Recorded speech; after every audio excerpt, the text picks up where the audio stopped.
First You Think is a not-for-profit ministry of the First Unitarian Church of Des Moines. Support us at ucdsm.org today.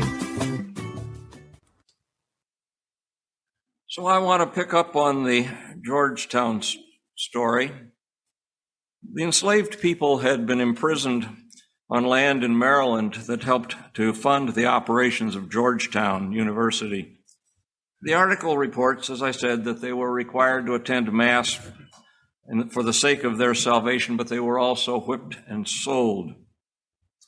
According to the Reverend Thomas Murphy, a historian at Seattle University who has written a book about the Jesuits and slavery, the Catholic Church did not view slaveholding as immoral at that time.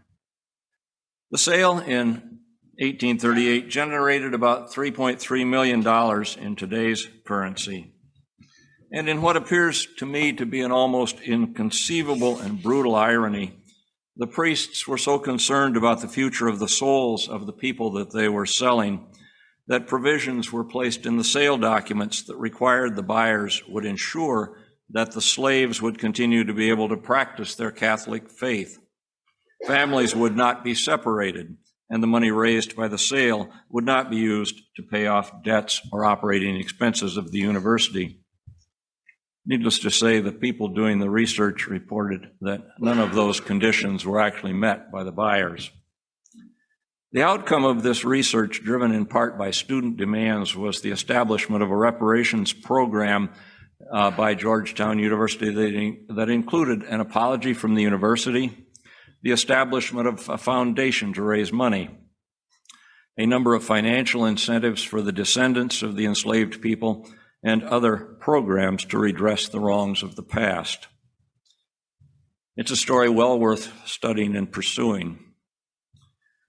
Making amends for a wrong that one has done by paying money to or otherwise helping those who have been wronged has a long history. That history has included making reparations.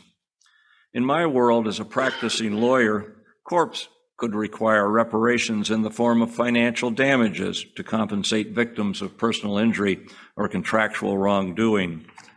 In the world of restorative justice practices, acknowledging the harm that has been caused and making amends and rectifying the wrong is a form of reparations. Reparations have sometimes been required from those who have started wars and then lost, such as the Versailles Treaty after World War I. In other words, this is not a new concept. The application of that concept to our history of racial injustice and oppression has a long history also and has become energized in our time as the issue of racial justice has moved to the front of our consciousness, including proposed legislation in Congress, which has yet to pass. What is clear is that our history of racial suppression and violence has left deep and lasting scars on all of us. When I was first introduced to the concept of reparations related to our history of enslavement, I thought of it almost entirely in terms of money for historical wrongs, and frankly was unable to grasp how this was going to work out. The invasion of this continent by largely white European settlers and the ensuing decimation of the indigenous peoples, the history of slave trafficking, the actual concept or creation of the concept of race, the mistreatment of other minorities by the white male ruling class permeates our history. It was so overwhelming to me that I had no idea what real action might be taken. Fortunately for me, that has slowly changed over time. Authors like Jennifer Harvey, Michelle Alexander, Isabel Wilkerson, Brian Stevenson, and many others have clearly articulated the moral arguments for reparations. Ta-Nehisi Coates published an article in the Atlantic magazine in 2014, for example, that set out the case for reparations by telling the stories of those who had been enslaved. More recently, the movement for Black Lives, as a part of its policy statements, created a demand for reparations. And they started that portion of their demands with the following statement: "We demand reparations for the past and continuing harms. The government, responsible corporations, and other institutions that have profited off of the harm that they have inflicted on Black people, from colonialism to slavery, through food and housing redlining, mass incarceration and surveillance. Those institutions must repair the harm done. The article goes on to describe 5 demands and then links those demands to a workbook on how to proceed. But once again, those demands were at such a high level, requiring massive governmental and institutional action, that I couldn't get my head around them, frankly. Probably the major breakthrough for me personally came when I read the demands of the National African American Reparations Commission. It includes a section in our criminal injustice system, which includes the following. Ever since the forced arrival of the enslaved Africans in the Americas, policing and penal policies and practices were enacted to discipline, control, and acclimate Black people to systems of exploitation. The criminal injustice system, which evolved, was and is a direct extension and protector of the interests of the corporate and political elites in the U.S. From runaway slave patrols, vagrancy laws, chain gangs, the convict lease system, to relentless police violence, killings, and mass incarceration. Racist policies and practices have decimated Black communities and severely constrained civil and human rights and the socio-economic and political aspirations of Black people. The war on drugs, with its attendant racially biased police policies and practices, is only the most recent manifestation of this long-standing war on Black people. Apologies from elected officials, leaders, and institutions responsible for fostering and benefiting politically from this unjust system are not sufficient. The damages to Black families and communities must be repaired. This actually opened a path for me related to the work that I've been doing, attempting to make systemic changes that would derail the cradle-to-prison pipeline. It also dovetailed into my family history. So I want to take a step back and share with you some of that history. I grew up in Cedar Rapids, Iowa, and I was a war baby, having been born in 1944. My parents were both raised on farms. My mom's farm was a century farm located just north of Marion, Iowa, on Highway 13. A century farm means that it was acquired during the middle part of the 19th century after we had stolen land from the indigenous people and colonized that land by the westward movement of largely white European settlers. My mother's family was among those, and that farm is still owned by my mother's family. My dad grew up on a small farm outside of La Plata, Missouri. La Plata is a small town in the northeast part of Missouri. It was a sunset town and had a sign that I can remember that made that fact very clear. A sunset town or city was a place that you were banned from being after sunset if you were Black. They existed all over the United States, not just the South. The Harrison side of my family immigrated from Scotland in the 17th and 18th centuries. There are a lot of Harrisons in the United States.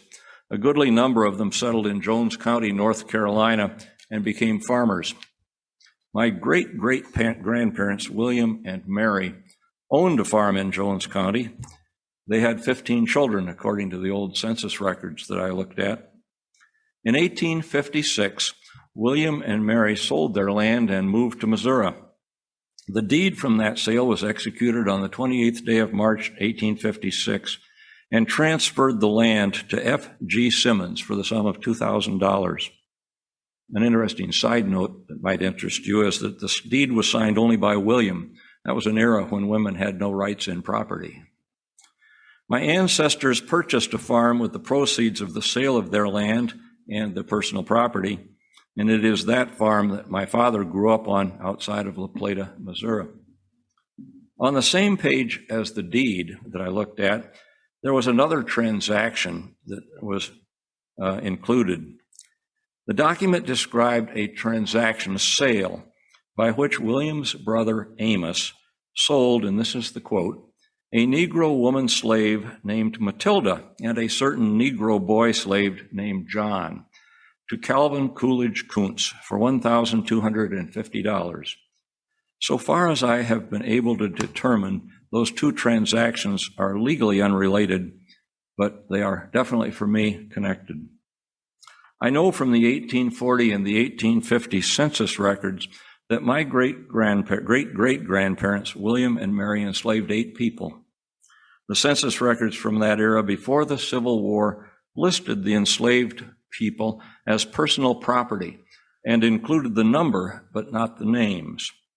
William's brothers were also enslavers, and the census records that I looked at made the following listing: Daniel 3, Amos 5, Franklin 45, Ira 9, John 13, and Thomas 18. All of those people are a part of my extended family. I've actually been unable to find any direct record of what happened to the 8 people enslaved by William and Mary when they were sold, or when they sold their land in North Carolina, but I do know they were sold. The deed that I received from the sale from Amos to Calvin Kuntz represented actually a normal transaction at that time in our history. When enslaved people were sold, it was treated as the transfer of a chattel, in other words, personal property, like a car. When I called the records clerk in Jones County to ask about the records showing the sale of the people enslaved by William and Mary, I was told that the records, if there ever were any, were destroyed during the Civil War. My father did share on more than one occasion over the years the oral tradition that survived in our family and was passed down within my family about the people that William and Mary sold. And that story went something like this. When the people enslaved by my ancestors learned that the farm was being sold and that William and Mary were moving to Missouri, those folks begged and pleaded to be moved also. The family narrative being that William and Mary were such kind and gentle and loving owners that the people who they enslaved loved them and could not stand the thought of being separated from them. I can imagine that my ancestors' reported concern for those 8 people was about the same as that of the Jesuit priests at Georgetown, expressing concern for the immortal souls of the enslaved people that they sold. We all know that such self-serving stated concerns were and are a convenient lie. My family narrative ends with this generation. My dad died in 2008, and my mom died in 2015. By that time, I was fully engaged in retirement and the ongoing work of attempting to change the systemic residue of our country's history of colonialism and slavery. I had also read Jennifer Harvey's work and was a convert to the idea that we in this country owe reparations for the past and the ongoing actions that have maintained the caste system described so eloquently by Michelle Alexander and Isabel Wilkerson. The question still remained, however, is that what could I as an individual do in my community to acknowledge the harm that my family has done, make amends in the form of working to heal the open wounds that are so apparent all around me? And that was a real challenge. The movement for Black Lives demands focus on such a high level of institutional change that I simply cannot get my head around them, and still can't, frankly. I wanted something that I could do personally in my home community, Des Moines, Iowa. Once my thinking came to that point, the answer actually was pretty straightforward. Because of the racial justice work that I have been doing since my retirement in 2011, and the intersection of the Georgetown story and the sale, the deeper understanding of reparations theory that Jennifer Harvey helps provide, and the connection to the work that Ellen and I have been doing and others, and the inheritance that I received from my parents, all of those things kind of merged together in what looked to me to be a path forward. So what I did was I set aside a portion of that inheritance, an inheritance that I can actually directly trace to the sale of enslaved people in 1856 by my great-great-grandparents, and I'm using it to support the programs that Ellen and I are engaged in.